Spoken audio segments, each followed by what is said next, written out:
ಗಿಡಗಳಿಗೆ ಬ್ರೈನ್ ಇಲ್ಲ ಅಂತ ಹೇಳ್ತೀವಲ್ಲ, ಇದಕ್ಕೇನು ಆನ್ಸರ್? ನಮಸ್ಕಾರ. ನಮ್ಮ ಸ್ಕೂಲು ಮತ್ತೆ ಕಾಲೇಜಲ್ಲಿ ನಮ್ಗೆಲ್ಲ ಏನಂತ ಹೇಳ್ಕೊಟ್ಟಿದ್ದಾರೆ, ಗಿಡಗಳಿಗೆ ಮರಗಳಿಗೆ ಮೆದ್ಲಿಲ್ಲ, ಪ್ಲಾಂಟ್ಸ್ಗೆ ಬ್ರೈನ್ ಇಲ್ಲ ಅಂತ ಹೇಳಿದ್ದಾರೆ. ಸೈನ್ಸ್ ಕೂಡ ಹಂಗೆ ಹೇಳ್ತದೆ. ನೋಡಿ, ಇಲ್ಲಿ ಒಂದು ಮರ ಇದೆ ನಮ್ಮ ತೋಟದಲ್ಲಿ. ಈ ಮರದಲ್ಲಿ ಒಂದು ಯೂನಿಕ್ ಏನು ಅಂದ್ರೆ ನೋಡಿ, ಬ್ರಾಂಚಸ್ ಬರೀ ಆ ಕಡೆಗೆ ಮಾತ್ರ ಬೆಳೆದಿದೆ, ಈ ಕಡೆ ಯಾವುದೂ ಇಲ್ಲ. ಸುತ್ತ ಇರಬೇಕು ಬ್ರಾಂಚಸ್.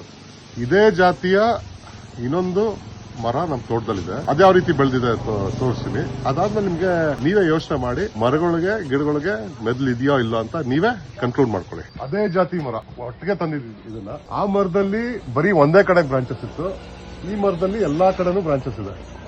ಏತಕ್ಕೆ ಅಂದ್ರೆ ಆ ಮರದಲ್ಲಿ ಈ ಈಸ್ಟ್ ಸೈಡ್ ಅಂದ್ರೆ ಈ ಕಡೆ ಇದು ಈಸ್ಟ್, ಅದು ಆ ಕಡೆ ವೆಸ್ಟ್. ಈ ಕಡೆ ಯಾಕೆ ಇಲ್ಲ ಅಂದ್ರೆ ಬೆಳಿಗ್ಗೆ ಹೊತ್ತು ಸೂರ್ಯ ಬಂದಾಗ ನೆರಳು ಬರ್ತಿತ್ತು, ಬ್ಲಾಕ್ ಆಗ್ತಾ ಇತ್ತು. ಸನ್ಲೈಟ್ ಎಫೆಕ್ಟಿವ್ ಆಗಿ ಯೂಸ್ ಮಾಡ್ಕೊಳಕ್ ಆಗ್ತಾರಲ್ಲ, ಅದಕ್ಕೆ ಸೂರ್ಯ ನೆತ್ತಿ ಮೇಲೆ ಬಂದಾಗ ಮತ್ತೆ ಮುಳುಗೋ ಟೈಮ್ ವೆಸ್ಟ್ ಕಡೆಗೆ ಬಂದಾಗ ಆ ಕಡೆಗೆ ಮಾತ್ರ ಹೋಗ್ತಾ ಇತ್ತು. ಯಾಕಂದ್ರೆ ಸೂರ್ಯನ ಅವಶ್ಯಕತೆ ಇತ್ತು. ಈ ಕಡೆ ಬ್ರಾಂಚಸ್ ಬಂದಿದ್ರು ಸೂರ್ಯನ ಕಿರಣ ಯೂಸ್ಫುಲ್ ಆಗ್ತಿರಲಿಲ್ಲ. ಅದಕ್ಕೆ ಆ ಮರದಲ್ಲಿ ಆ ಕಡೆಗೆ ಮಾತ್ರ ಬ್ರಾಂಚಸ್, ಎಲ್ಲಿ ಸೂರ್ಯನ್ಗೆ ಅದು ಕಾಂಟ್ಯಾಕ್ಟ್ ಬರುತ್ತೋ ಆ ಕಡೆಗೆ ಮಾತ್ರ ಬರ್ತಿತ್ತು. ಆದ್ರೆ ಇಲ್ಲಿ ಏನು ಬೆಳಗ್ಗೆ ಹೊತ್ತು ನೆರಳು ಇಲ್ಲ, ಇದೆ ಎದುರುಗಡೆ ನೆರಳಿಲ್ಲ, ಅದಕ್ಕೆ ಸುತ್ತ ಬೆಳ್ಕೊಂಡಿದೆ. ಸೊ ಸೂರ್ಯನ ಕಿರಣಗಳು ಇದಕ್ಕೆ ಬೆಳಗ್ಗೆಯಿಂದ ಸಾಯಂಕಾಲದವರೆಗೂ ಸಿಗುತ್ತೆ, ಅದಕ್ಕೆ ಸುತ್ತ ಬ್ರಾಂಚಸ್ ಬೆಳೆದಿದೆ. ಸೊ ನಾವು ಈಗ ಹೇಳ್ತೀವಲ್ಲ, ನಾವು ಗಿಡಗಳಿಗೆ ಬ್ರೈನ್ ಇಲ್ಲ ಅಂತ ಹೇಳ್ತೀವಲ್ಲ, ಇದಕ್ಕೇನು ಆನ್ಸರ್ ಹೇಳ್ತೀರಾ?